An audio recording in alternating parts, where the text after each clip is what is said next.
busy and excited, making notes and taking photographs.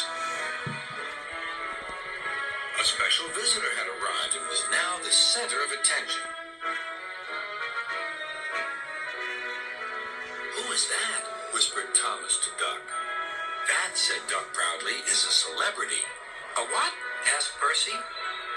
"A celebrity is a very famous engine," replied Duck. "Driver says we can talk to him soon." "Oh," said Thomas, "he's probably too famous to even notice us." Just then Gordon arrived. "Huh," said Gordon.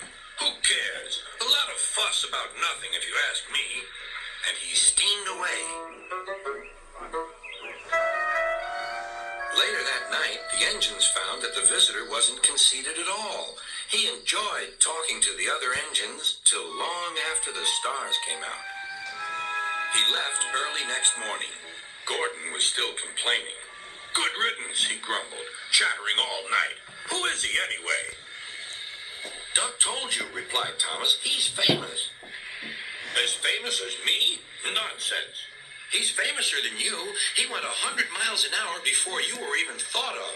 "Huh, so he says," puffed Gordon, "but I didn't like his looks." "He's got no dome. Never trust domeless engines. They're not respectable. I never boast, but I'd say 100 miles an hour would be easy for me. Goodbye." Duck took some freight cars to Edward's station. "Hello," called Edward.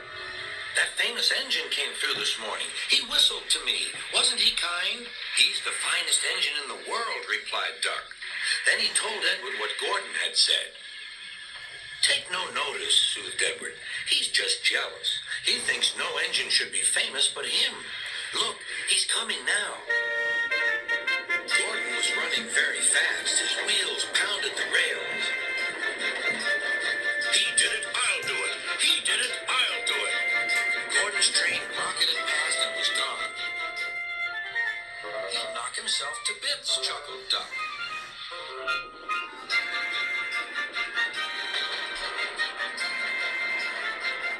Gordon's driver eased him off. "Steady, Gordon. We aren't running a race." "We are then," said Gordon, but he said it to himself. Suddenly, Gordon began to feel a little strange.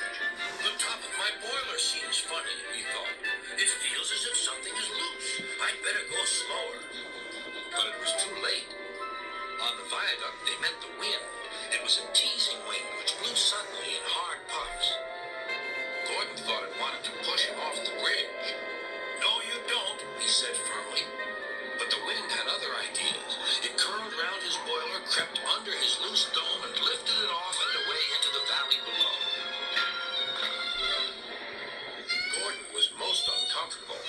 The cold wind was whistling through the hole where his dome should be, and he felt silly without it. At the big station, the freight cars laughed at him. Gordon tried to wheesh them away, but they crowded round no matter what he did. On the way back to the shed, he wanted his driver to stop and fetch his dome. "We'll never find it now," said the driver. "You'll have to go to the works for a new one." Gordon was very cross.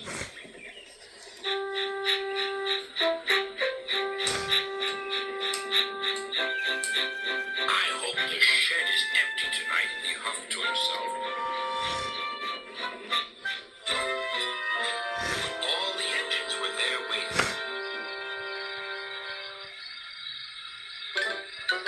"Never trust domeless engines," said a voice from somewhere behind him.